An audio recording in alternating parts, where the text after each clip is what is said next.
Here we go. Hello! We are the Brothers Geek. This is our podcast. My name is Patrick Schmaltz. With my two brothers, Christopher Schmaltz. Hello, Christopher. Good evening. And hello, Andrew. Hello and good evening. Welcome. We're brothers. We're geeks. We talk about geeky things. This is episode number 174. We're recording this on July 24th. Comic-Con just happened. Oh, I should turn my AC off. Shit. Big faux pas. Sorry, guys. That's why that noise was there. Yeah. Professionals. What this is what we do, baby. One of us is. What it do, baby? So we're talking Comic-Con coverage mostly. I have a list of other things that I've been watching that I might touch on, but we're going to talk about all the announcements. Comic-Con, the biggest pop culture event in the world. So starting off, like, we have gone many times each. I went 8 years straight. I sort of took a break for a while because, like, it became kind of a madhouse. You know, I got really kind of sick of them just being very comic book and TV focused, and that increased the amount of people going and causing you stress. What's that? Comic book. Sorry, movie and television, and like the comic books became more of a secondary thing. That's just my own thing, but we stopped going for whatever reasons, and now it's really hard to get. It's really next to impossible. It's next to impossible to get passes. Yeah, I mean, yeah. When I try to explain to people, and we've talked about this before, whenever we talk about San Diego Comic-Con, we try to explain to people like the amount of demand that exists. Like people can't conceptualize what it's like to go to San Diego Comic-Con, and they can't conceptualize the demand that exists. When I tell people what it's like, I tell them, like, imagine Super Bowl, but it's every year and it's in the same city. Mm-hmm. Imagine the demand, the scene, and Super Bowl crowd 4 days straight. 4 days straight, trying to get tickets for 4 days of Super Bowl. Yeah. I mean, it's the biggest event in all of pop culture, like we said, and it's like getting people save up for years. They attempt to get tickets every single year, and they don't. It's the tickets. It sells out faster than like Rolling Stone reunion concerts. We have been attending in the overlap between the way they used to make tickets available to where they now make tickets available.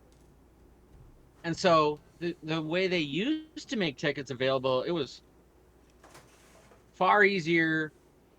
We didn't really have to sort of struggle. Yeah. We could get a ticket, and then it became so popular that they had to completely revamp their system for making tickets available to the public.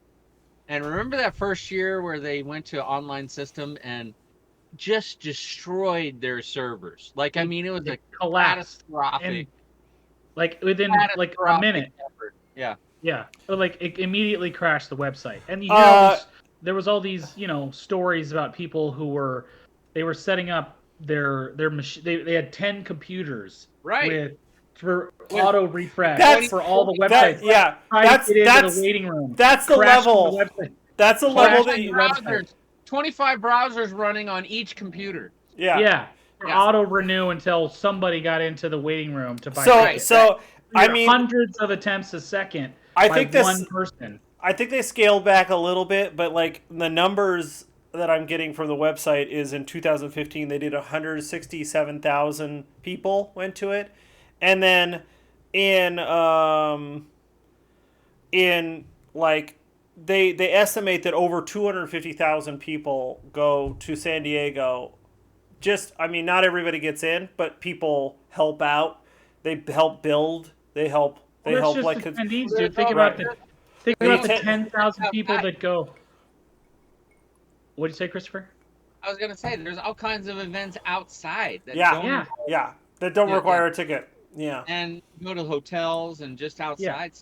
San Diego Comic-Con is like the Matrix. You You So can't be told what it is. You have to experience it for yourself. That's really that's really true. works. So because of that, there's a ton of people. This is on par with like E3 or like one of these showcase things that they do where they announce a bunch of shit to masses, and they've been announcing movies, and we have a bunch of movies and television shows that we're excited about that there's trailers for now. So yeah, this Comic-Con also has the added kind of surrealness of this is the first Comic-Con since the pandemic. right. They have not had they suspended it in 2020, 2021. This is the first Comic-Con since 2019. They had something in the fall. They had something in the fall.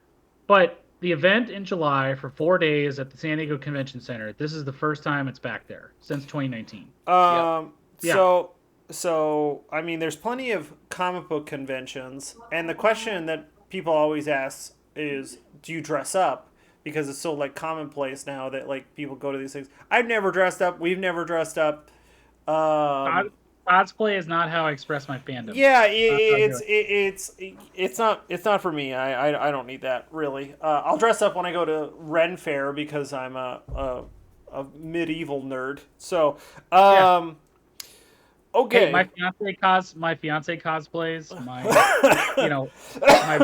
Betsy Schuler cosplays. She's getting into it. Like she's starting to make her own costumes. She's gonna compete. There's a whole thing. There's a whole thing. Yeah, it's a whole to the convention life that we don't get into. I just want to say this out loud.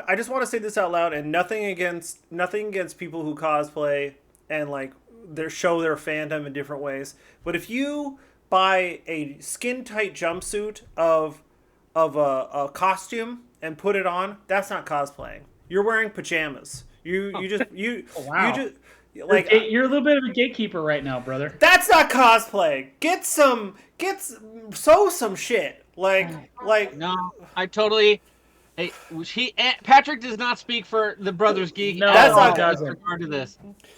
Okay, whatever. Okay, trailers. There's part of San Diego Comic-Con. What are you doing? Why are you keep interrupting me?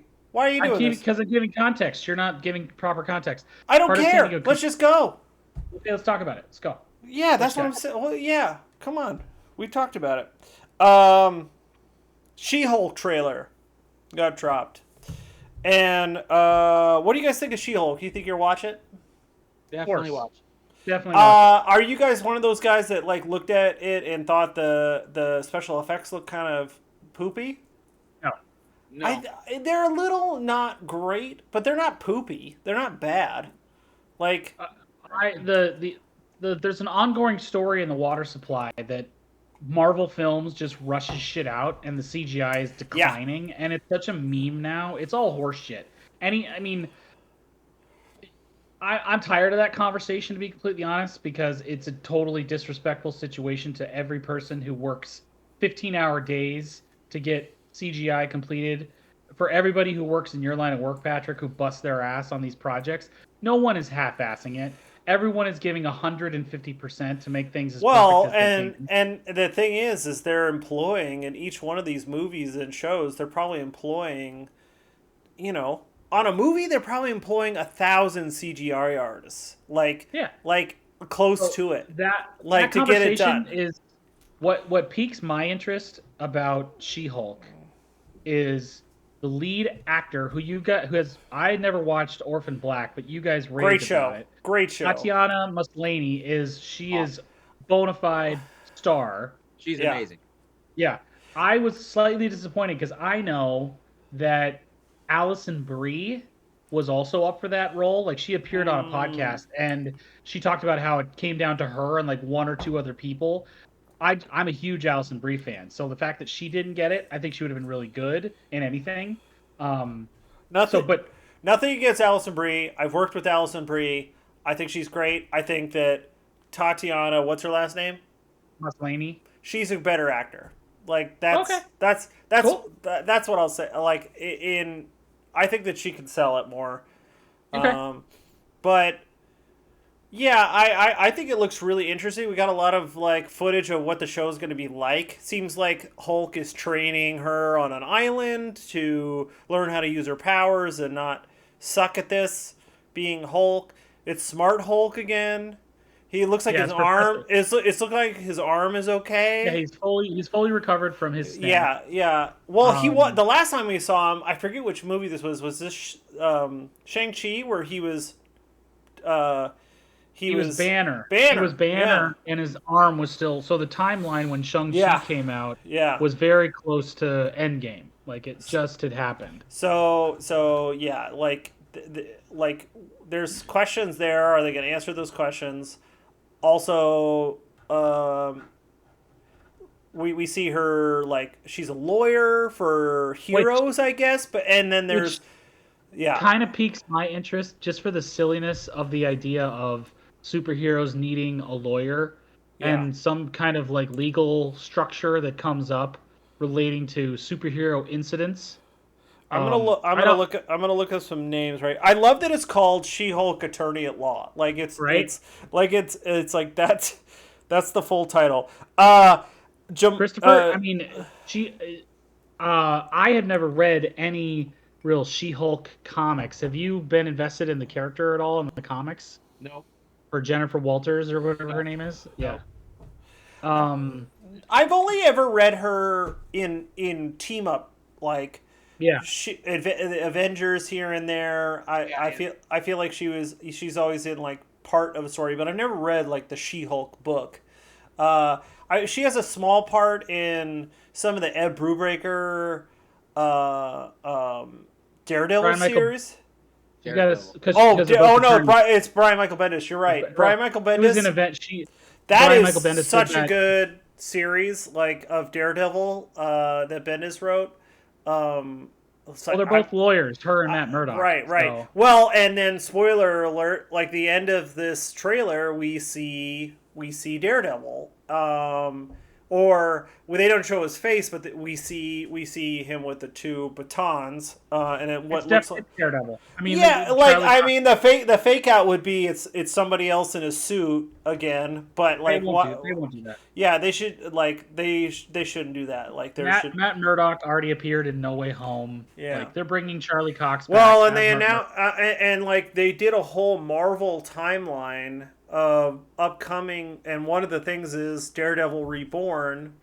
Daredevil Born Again. Born Again. I don't know if I like that name, Born Again. I just It's think of like I. it's a callback to his religion, dude. Yeah, it's Catholicism. Yeah, but like. That's it. It's a central conceit of his character is his Catholicism, the guilt and shame and struggling against Alright. with That's what it is. righteousness and violent action. It's the best part of his series is him struggling with his guilt and his shame. That's a really good Netflix series, by the way. Oh my god! He's rumored to be part of the Echo show, also. Yeah, I've So heard that. that's interesting. So we should see him sooner than that. And what like do you have the dates on when She-Hulk is gonna drop, Andrew? It's like next spring. It's early 2023. Series premiere August 17th. Oh, it's in a month. Holy shit! It's in a month. In a month. I You're didn't way realize off, that. Andrew. Way I'm off. way off. Way off. Way Oh off. my god. I think I was oh, thinking of Ant-Man and the Wasp: Quantum Mania. oh yeah. That's way off in 2023. Yeah, Tim Roth is going to be in this. You know, it's an Abomination. I'm looking at the people. Neil Blanc. Jamila Jamil from Jamila Jamil. She was from in The Good Place. Good Place. She Well, plays Tanya. Titania, which is she's like a random heavy that shows up in the 80s comics all the time. Female heavy. Jamila Jamil has like a wonderful social media presence. She's so like enthusiastic and fun.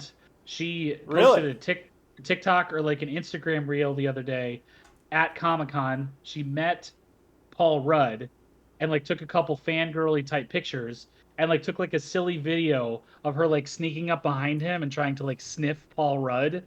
It was funny. Isn't there like a Comic-Con thing of Paul Rudd sniffing what's his face? Chris Evans? Chris The Evans. Pine? Yeah, Yeah. yeah. I think he tried to do that. Yeah. Yeah. Paul Rudd. Paul Rudd, man. Paul Rudd. He's a class act. Okay, well, anything more to say about that? It starts in 3 weeks. I will absolutely watch it. Absolutely. Absolutely. What's WF trailer, Andrew? What's that? Wakanda Forever. Wakanda Forever. Oh my God. Well, you should have done Black Panther.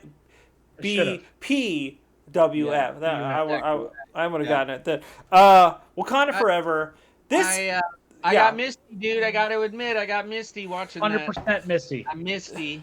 There's so many questions for me about what are they going to do? What direction do they go? Like, I feel like if it was Chadwick Boseman, it's sort of just like they would have just made another movie with him run around kicking ass against the next villain. But now it's like they got to restructure their whole thing. And to put insult to injury, like the real life getting in the way of all this, like the actor who plays his sister is like a nut bar who refuses to get vaccinated, so they don't want her to be the next Black Panther. So, well, who knows if they don't or not? Yeah, she's in the movie.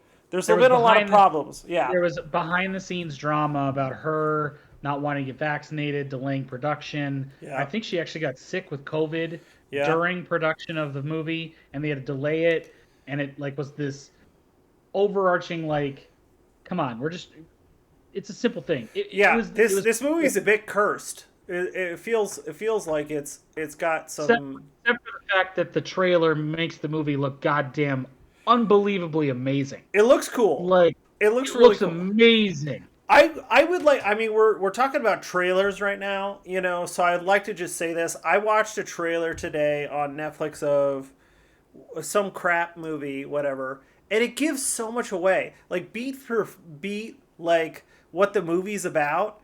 And it's like, I love a good trailer that tells you nothing. Cool imagery, cool music. That's what this trailer does. It all establishes the tone. Tonal. And introduces us to Namor the Submariner, the Prince of Atlantis. And I love. And who's playing Namor? A Mexican actor by the name of Tencho Huerta. Oh. He's appeared in some Mexican language stuff. He appeared on Narcos. I looked him up today because I didn't know him. Born and raised, he's like in Mexico City. But I don't know if this exists in the comics. I assume it does. But the Atlantis that exists in this version of the MCU has Mesoamerican Western Hemisphere kind of Aztec Mayan vibes. Really? So that culture, it's an extension of that culture, which I think is a very interesting choice. I haven't read enough Black Panther to know whether or not, or even Namor the Submariner to know if that exists in the comics these days. But the fact that is kind of the cultural,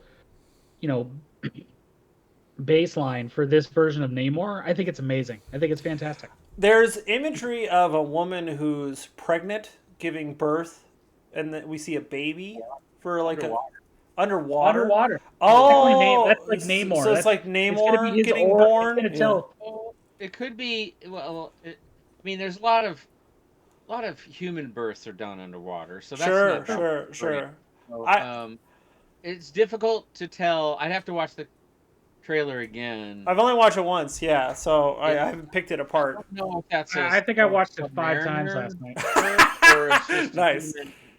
Just a human or Wakandan giving birth underwater. Right. I'm certain that it's Namor and his birth. Well, because I didn't think about it like that, and I didn't know Namor was in it, I was thinking that did they make it so that's the child of T'Challa? Like that's like going to be future Black Panther they're establishing? Like are they trying to do something like that? This movie, the scuttlebutt on this movie is that there's a conflict between Wakanda and Atlantis.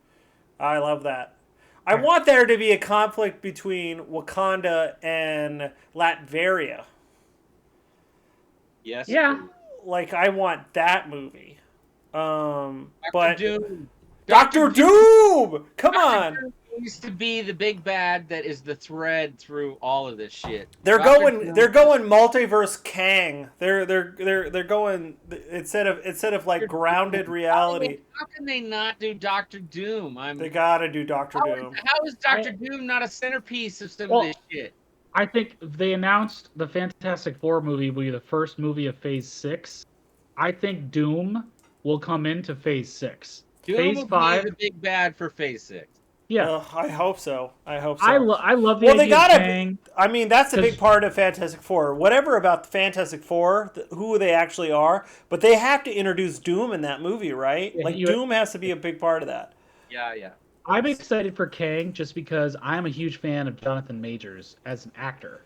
He's so good. Oh yeah, he's great. No, I honestly like looking back on the Marvel series that have been in Disney Plus. Loki is at the top for me. Like I enjoyed that one the most.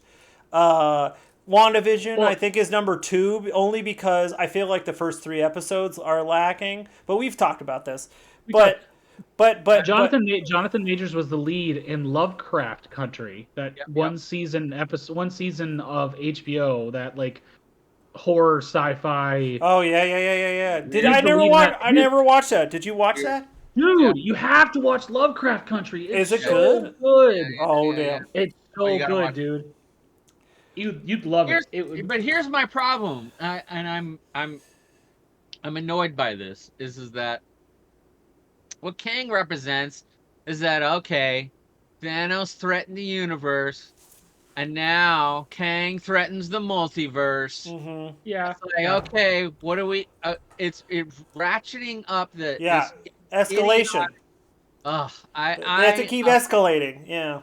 It annoys the hell out of me. I think... I feel like they have to do that, where it's entertaining as hell to have Daredevil fighting in Hell's Kitchen, that the Earth is not threatened, it's people are threatened.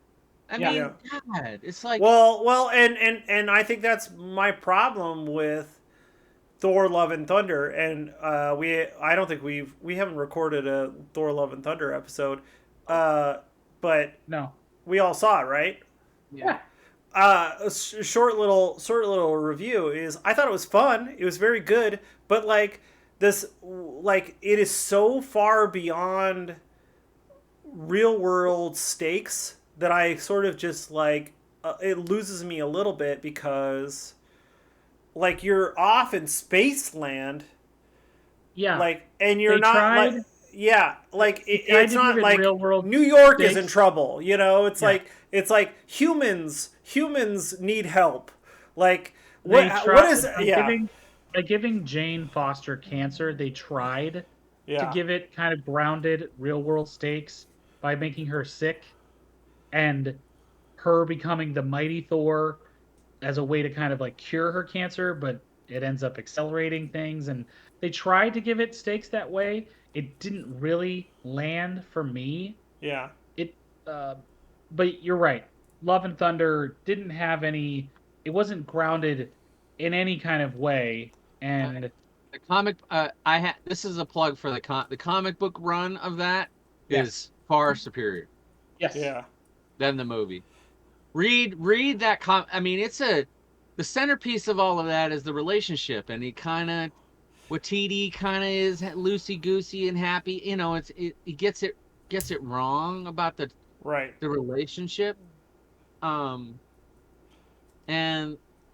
yeah. Anyway, read the comic book run on that. The mighty Thor by Fraction or something like that. Matt Fraction, right? Matt Fraction, it's a great series. It's a great series. It's a great series. Yeah.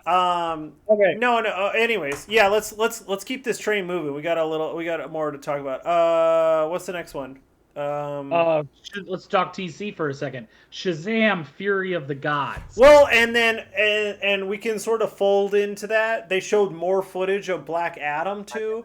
Yeah. So Shazam, I liked Shazam. Shazam was a very fun DC movie, and honestly, like compared to the other movies, not as good. but like also less important and just a solid script. Like the first one was just fun, did what it needed to do, Takes itself much less seriously. takes itself much less seriously, so everything is not like Batman, Superman having to defend the Earth from like all these Kryptonians and Batman hating Superman. Like, oh, it's so weighty. Everything, yeah, yeah. What was that, Christopher? Batman hating everyone. Batman hating everyone. Hating himself most of all. So I like the including himself. Yeah. Yeah. I like the idea of Shazam coming back. I like the character. I like what's his face from Chuck. Andrew, help me. Zachary Levi. Yeah, he's great. Great. I don't like the doubt yourself hero. He's in movie 2. Why is he doubting himself? Like we've gotten through the doubts. You're a hero, dude. Like what? Why is this the character struggle? I mean, I don't disagree with. Imposter syndrome is real, dude. Yeah, man. I guess so. It's also might be a metaphor for growing up. Billy Batson's getting older. Yeah. He's starting to doubt himself. Can he do this as an adult? Is he, that kind of thing. Lots of like big actors in there. Lots of maturity is doubting yourself, dude. So I mean, there's got to be some overlap. If they're smart, if they have anybody who's a Kevin Feige-esque, who's in that studio, they will have some smart overlaps of Black Adam. Like, how could you not have a smart overlap? Like something clever to tie the two movies together. Put freaking Hawkman in there or something. Just tie it together. Dr. Fate. Yeah. You got to have him in there. Are we excited for Black Adam? I don't know. The Rock has been kind of phoning it in for the last like 5 years for me. So I look forward to it but I don't know if I like the anti-hero story. He's been cashing the Fast and Furious checks. That's what I'm saying. What strikes me is that Black Adam is I think I get the feeling that he's passionate about this character. Yeah. So I have high hopes for that because if he's like, I think he views this character as sort of a role model or a way to cement his like position in the larger universe, and he's got something to say and all of that. So I view it as the Fast and Furious throwaway characters, but this can speak to children, and so I think that he's not gonna mail this in. I think it's a serious statement piece for him. So I have high hopes for that. It's a complex character. I hope they do justice to the character and the complexity of the anti-hero. I always thought, and I have no idea who came first, I always thought that Dr. Fate and Doctor Strange are sort of like, they're just like copies of each other, right? Like it's like this is the DC version and this is the Marvel version, and I don't know who stole from who, but I love the look of Dr. Fate's helmet. He is such a cool looking character. So I'm excited to see him, and I love. Why can't I think of anyone today, Andrew? Pierce Brosnan. Pierce Brosnan. Thank you. Like I love that he's in that. It bums me out. I don't say I dislike it, but it kind of bums me out that they're using Pierce Brosnan as Dr. Fate. Just because Dr. Fate appeared in the Justice League animated series, and he was voiced by a great. I think he's a British guy, but his ethnicity is Persian, I believe. Oded Fair. He has a very distinctive voice. He plays. He was in the Mummy series. He played the Magi in the Mummy. I forget his character's name. He has an awesome voice. There should have been a white dude. Yeah, I think Because the origins of the character yeah, is Egyptian, right? Or I think so. It's because I mean, Black Adam is from the fictional country of Kahndaq.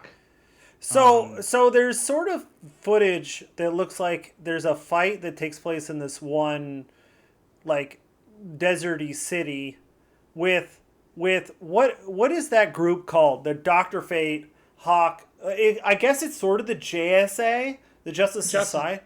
The Justice Society. Because it's like Hawkman, Doctor Fate, Adam Smasher, played by Noah Centineo, and Cyclone, and Patrick. Hold on a second. Yeah. Noah Centineo. You've got his phone number, don't you? I don't have his phone number, but I met him. Yeah. Mesopotamia is Dr. Fate. Yeah, he should be Greek or something. Absolutely. Yeah, absolutely. Yeah, okay, Hannah needs to text Noah and needs to get you guys an invite to the premiere. Probably could happen. Probably could happen. Do it, bro. You know I worked with Brothers Geek invite. Brothers Geek invite. Get us onto the red carpet so we can interview some fools. Come on! Imagine the three of us idiots interviewing people. Let's go. Let's go. Press credentials. Okay. You still these dumb TikTokers that are like interviewing people and getting credentials to go to Comic-Con, dude? We are way smarter than all those dumb fucks. What is the point of you making your career and doing all of this if you can't hook us up, dude? Hook it up, bro. Fine. Use those connections. Also, I worked with Quintessa, who plays Cyclone, on a TV show called Trinkets on Netflix. Yeah. If you ever want to watch it. I watched the first season of Trinkets. Dropping a-hole. They are a very nice person. If you ever reach out to them and get us credentials. Yeah. You piece of shit. Wow. I mean, okay. So we're all excited for Shazam. We're all excited for Black Adam. We're definitely gonna watch these movies, but like I'm more excited for Black Adam than Shazam. Yes, Shazam's kind of meh for me. Oh, okay. I definitely. Andrew, you mentioned this is like Henry Cavill as Superman is not pictured in these movies. That's the through line that they need to do. Henry Cavill needs to show up in one of those movies. Absolutely as Superman. Well, that will be Were you guys aware of all? And I agree with you. Superman is the biggest hero in the world. You got to have him just show up. Right. So do you guys? But were you guys aware of the online rumors that were swirling that Cavill was going to do a surprise appearance? It was founded. Apparently, is based on nothing. It was just rumors. Yeah. That started online. Internet being the internet. Internet being the internet, and it became like this critical mass thing where people with millions of followers are tweeting about it. Henry Cavill, if he shows up, I'll lose my mind. Blah blah blah. People are making videos about it, and it literally based on nothing. There was no. It was. I mean, no allegation of he's in the UK shooting The Witcher. Yeah. He was confirmed in the United Kingdom on Friday. So there's no way he's showing up Saturday. Dude, he could overnight to Saturday to be at a panel at 4 p.m. He could do it. He could totally do it. He's rich. Bring the Concorde out of mothballs, right? He's totally rich, dude. He could get back to San Diego. Do they not fly the Concordes anymore? They're retired for like 20 years. Oh, damn. Yeah. There's one in the Smithsonian in D.C. So, okay. Here's the biggest one for me. Maybe we should move this down to the end because I'm excited about that. Let's the House of the Dragon. You're excited about this, Andrew? It looks more footage of that. It looks really cool. I'm excited to see what they do with it. There's a lot more in this trailer about like who's who. There definitely is like a time jump, right? I'm not crazy. There's like 150 years before Robert's Rebellion. No. There's like a little girl character, and then there's an adult version of her, right? Like so there's two because there's two blonde people that look very similar who are talking about being the queen, and I'm like, are they two different characters, or is that the same person? There's two different characters. They look exact. Okay, jeez. Well, they're Targaryens, dude. They got silver hair. Fucking Targaryens. So there's the older Targaryen named Rhaenyra, who is married to a Valyrian, Corlys Valyrian.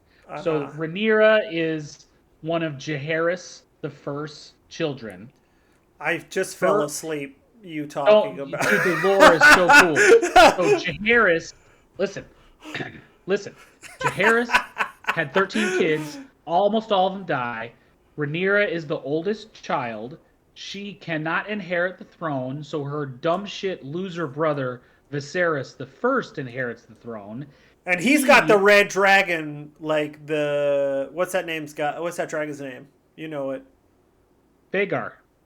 But they call him something else, like the blood dragon or something like that. No, that's right? Balerion the Black Dread was Aegon's dragon. Bro. There's some name for him or something. I saw it on the internet, man. Anyway, you're getting into the weeds on this. Anyways, even more than I am. Anyway, but it's like a badass. It's like a badass red dragon. So there is indeed a time jump, but it's not the character you think. They're going to tell the story of Rhaenys Targaryen from when she's a young girl. That's what I'm saying. That's what I'm saying. Shut up. Viserys the First heir. She gets raised with Alicent Hightower. Alicent eventually marries her father. Why do I know the Hightowers? Where do I know that name from? They're the lords of Old Town. Old Town? The lords of Old Town. Old Town is where the Citadel is. It's the oldest city. Okay. I'm very excited for this show. I'm very into the lore. This is a very lore-heavy show, and I'm all about it. This is all based on short stories by George R.R. Martin in another book. What's that book called? Fire and Blood. Yes. This is all sort of like pulled from that, and why I have higher hopes for this show than for Game of Thrones is the beginning, middle, and end of this story is all plotted out, so they can't just go off and figure shit out for themselves. Right. Well, it sounds like it's semi-limited series then too, right? My guess is they'll do 2 or 3 seasons. 2 or 3 seasons tops. They can't do 8 seasons. They'll do 3. I was just gonna look something up here. And then they'll tell another Targaryen story. They'll tell another House of the Dragon story. They'll tell the story of Aegon's conquest, or the Blackfyre rebellions, or the stories of Duncan Egg, or the stories of Jaehaerys and his reign, which lasted 70 years. This show premieres August 21st. So in a month. 1 month. 1 month, and then we're gonna. Are you excited for House of the Dragon? Yes. We're doing weekly episodes. We're gonna do weekly episodes. So if you love Game of Thrones, House of the Dragon, you're gonna have to watch along and catch up with us. Because we're gonna hot take. We're gonna hot take, break it down every week. I'm excited to get into the weeds of the lore. We should even think about doing a watch along episode. Sure. Well, here's what I'll say to that.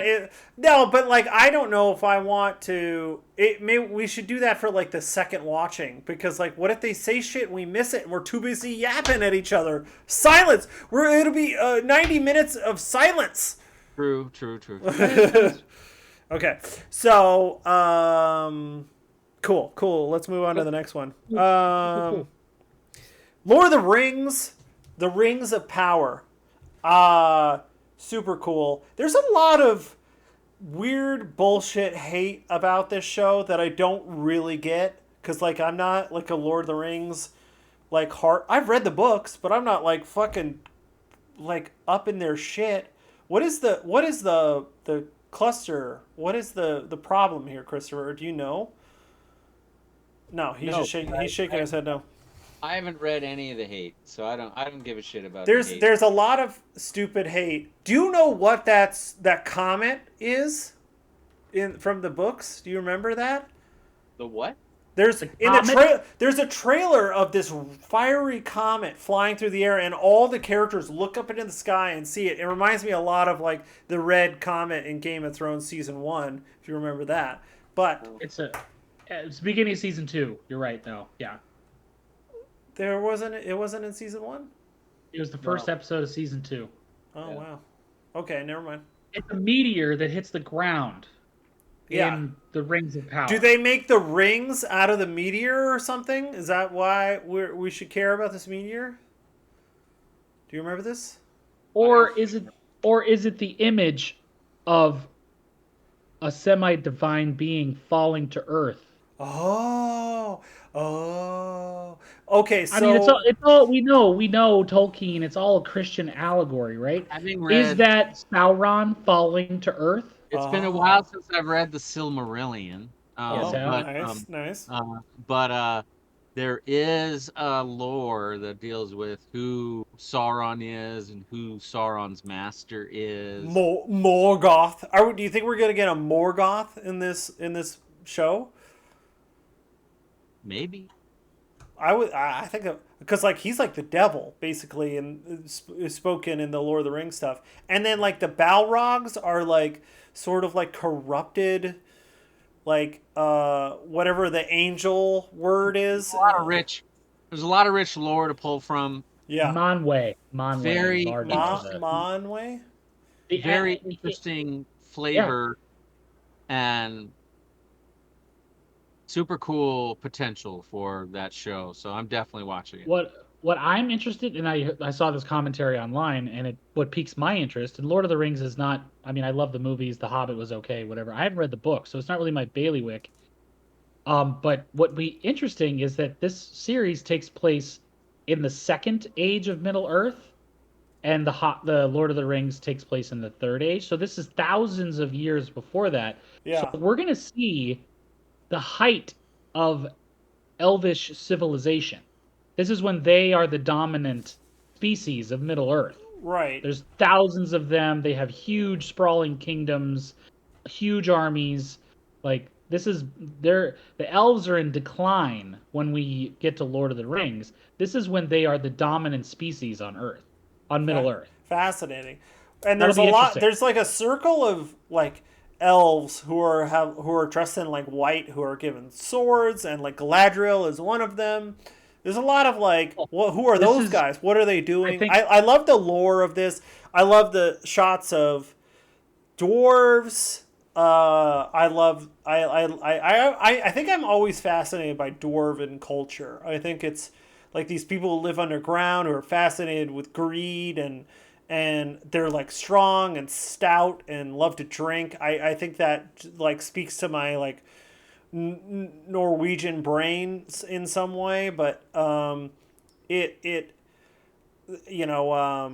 anyways, I'm excited. Like it looks cool, and that's coming in a month. That's drops beginning of September. Oh wow! See, like a lot of good stuff coming. Finally, the drought of the pandemic is officially over. Okay, next one. I would say John Wick 4. I mean, John Wick 3 was not great. I'm gonna admit it. 1 and 2 are pretty fun. There's some great scenes in John Wick 3 that are like amazing, but I don't like Halle Berry in it. I don't really care about what's going on. I don't think that there's a lot of stuff that he would have survived. Like, but anyways. I'll go see it. I'm disinterested in John Wick. So the first Taken, the first John Wick was so kind of Yep. It was such a breath of fresh air to like the action genre. Yeah, now it's just coming on. Yeah, sense of itself. By the third one, he spent all of its powder for me. He's going through the motions, man. So it's, they're just having fun. Like I'll go see it because here's why you all should go see John Wick 4 is Donnie Yen is in it, and he's awesome, and I love him, and he is a legit like kung fu master, like legit martial artist, and I love him, and I will definitely go see it because he's in it. I'll go Yeah, see it. I'm just right. the series has spent its powder with me. Oh, So, totally. I mean, that's what I'm saying is like John Wick 3 was such a was just like, oh, what is this movie? But there were scenes in that movie that were incredible. But it is so overblown and bloated and yeah. I'm less that I'm not nearly as excited for that movie as I am for others. all right, let's see what's next on the list. Well, I think we've wasted enough time. The D&D trailer dropped. Yes. This is the most excited I am for any movie. I think it's exactly what I wanted it to be. Fun, fantasy adventure. It's not Game of Thrones because they're not taking themselves seriously. They're just having fun making a fantasy movie with like great little nods to the game, even if they don't get all of it, all the nods correctly, all the rules correctly. Get out of here.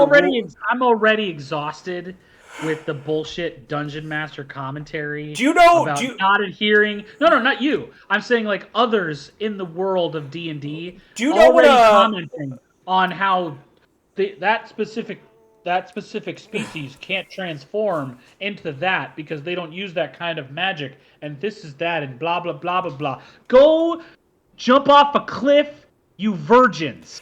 I'm so sick of that shit. Do you know what a rules lawyer is, Andrew? Have you heard this? Have you heard this? Have you heard this? I've kissed a woman before, so no, I haven't heard of that. A rules lawyer is the player at your table who things are happening. Everybody wants to punch in the face. Yes, this I've experienced this before. Is like you're DMing, you're in charge. There's things happening, and it's the actually guy. That's his official title.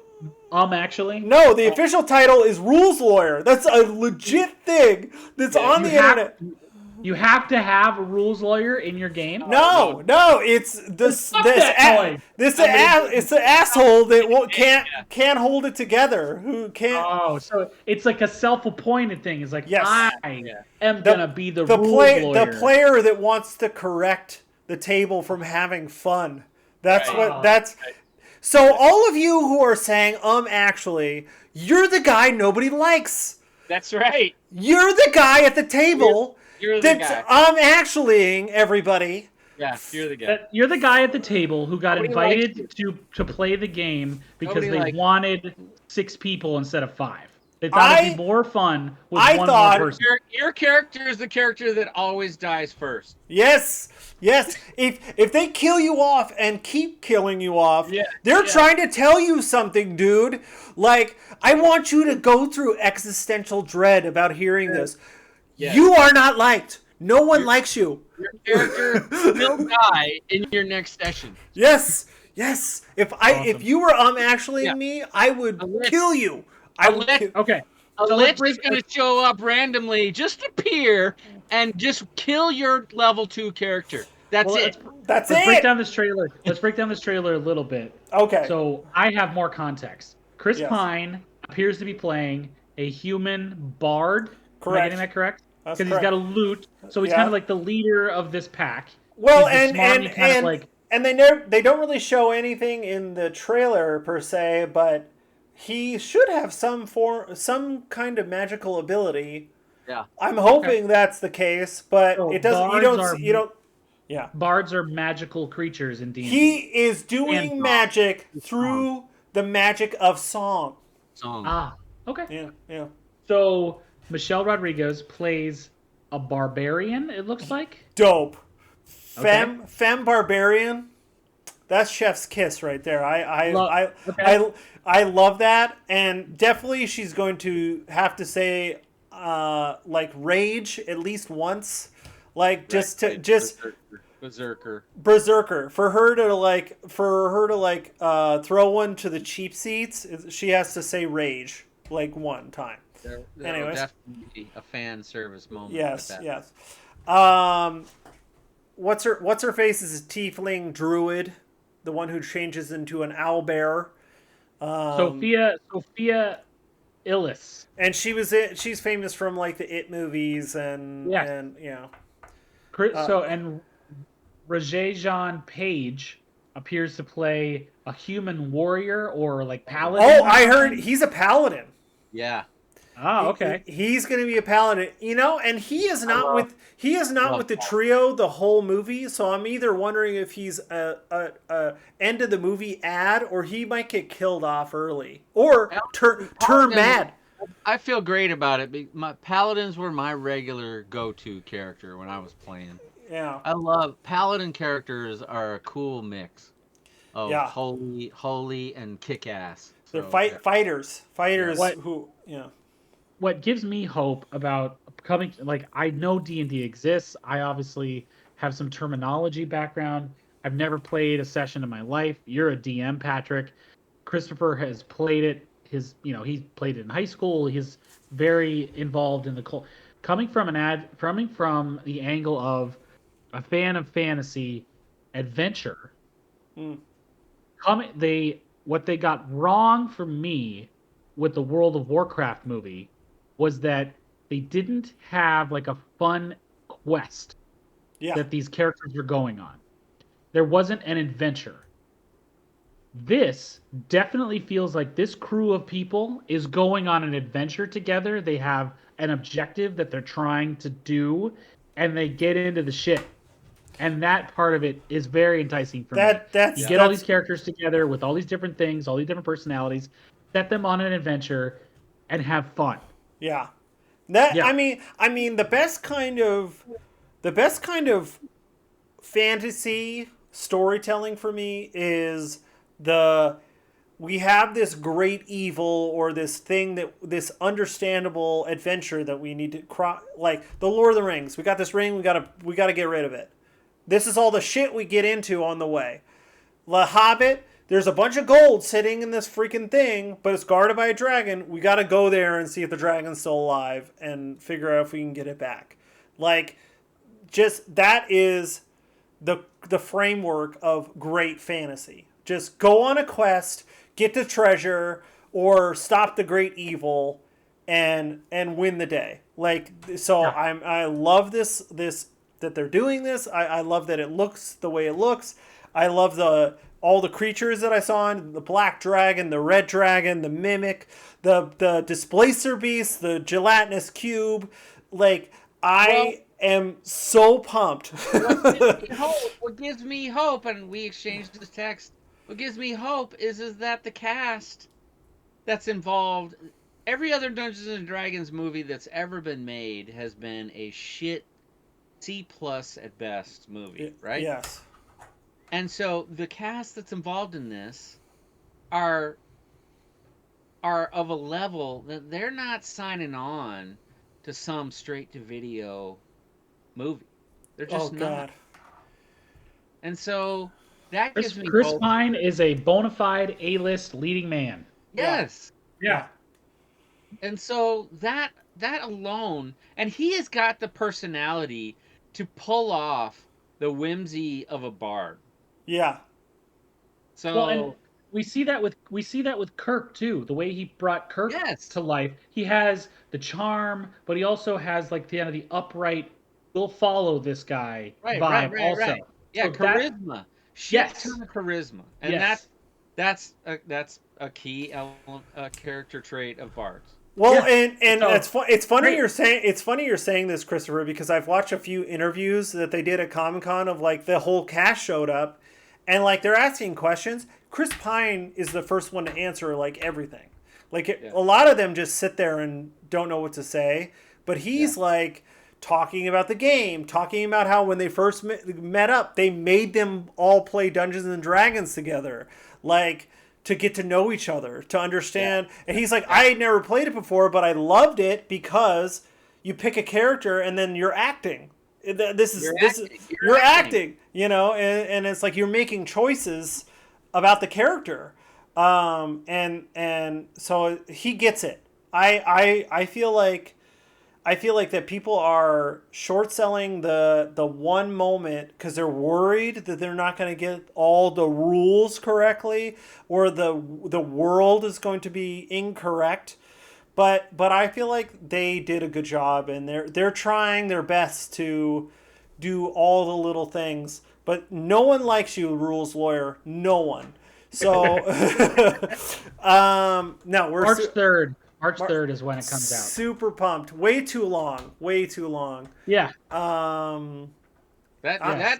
That might be worthy of an LA trip to see it together. Oh, to see it together? Let's play Dungeons and Dragons before we go see it, and then go see it. I love this plan. Okay. Okay. All right. I mean, anything else? That's all I got on my list. We're about where we. Do you have any trivia for us, Andrew? I do have some trivia. Yeah, trivia. Just because we talked a lot about trailers. Hey, before we move on, one other thing I want to bring up. Yeah. Is the announcement was made of the Avatar. Oh, I forgot about that. Adult Avatar movie, right? Avatar animated movie, right? Yes. Yeah. Made by the makers of the show. Yes. Cool. This the top 3 San Diego Comic-Con moments for me. Oh yeah. Avatar panel. I mean, it might be top 1. Yeah. But that Avatar panel is so cemented in me in terms of watching it was an incredible fandom moment, experience, right? Fandom moment. And all 4 of us were there for it. Remember? Yeah. Yeah. Daniel went too. That was the Comic-Con that he actually went to us. Yeah. So that show's incredible. If you haven't watched Avatar: The Last Airbender, watch the show. Watch it. There's no excuse. I'm excited about it's on Netflix right now. The creators also made the show Dragon Prince, which is not a very good show, but they released that there's going to be a season 4 of that, which I did not watch season 3. So. I didn't watch season 3 either. Yeah, it's not Avatar as young adults, the crew as young adults. Yeah. I am super pumped for that. Yeah. Uber. Yeah, no, I totally. They released the picture of all of them together as adults, and I was like, that picture has existed online for years. Well, you see a lot of the adult characters in Korra, flashbacks and stuff. But I'm excited to see all of them as adults and see what they do and what kind of adventure they have set up. They got to have some kind of big villain that they got to fight or something, some kind of conflict that they have to sort out. I'll be there. I'm gonna watch it. I'm totally gonna be there. Totally be cool. One of my favorite. Ashton and I rewatch that series once every 6 months. It's incredible. That's awesome. It's an incredible series. Trivia, Andrew. Trivia. So we talked a lot about movie trailers today. My trivia question for you is, according to the Guinness Book of World Records, what trailer was the most, in the first 24 hours of its release, is the most viewed trailer ever? Star Wars: The Phantom Menace. Star Wars: The Phantom Menace. Okay. That's your. Mm-hmm. That sounds right. Yes. You're in the right universe. Damn it! Force Awakens? Force Awakens, the second Force Awakens trailer, had over 30 million unique views in 24 hours. Damn it! On YouTube. I guess when the Phantom Menace came out, YouTube wasn't really a big thing. Yeah. Yeah, I was thinking second or third trilogy. So got that wrong. Okay. 30 million unique views in 24 hours. Wow. I need to do a full rewatch of those 3. Yeah. I rewatched The Last Jedi a couple weeks ago. Yeah. It's really that good. No, not that good. Yes. It really is that good. And Rise of Skywalker really isn't that good at all. Rise of Skywalker tries to rewrite all the things that Last Jedi tried to do. And He's so angry. yeah. Anyways, Yeah. if you want to help Andrew with his trivia, you should email him at kingofthenorth52@gmail.com. Email the podcast, brothersgeekpodcast@gmail.com. Follow us on Twitter, brothers_geek at twitter.com. Brothers Geek do stuff on Instagram. brothersgeek.com. We're on Spotify. We're on iTunes. We're on YouTube. Thanks for watching or listening. Bye. Bye.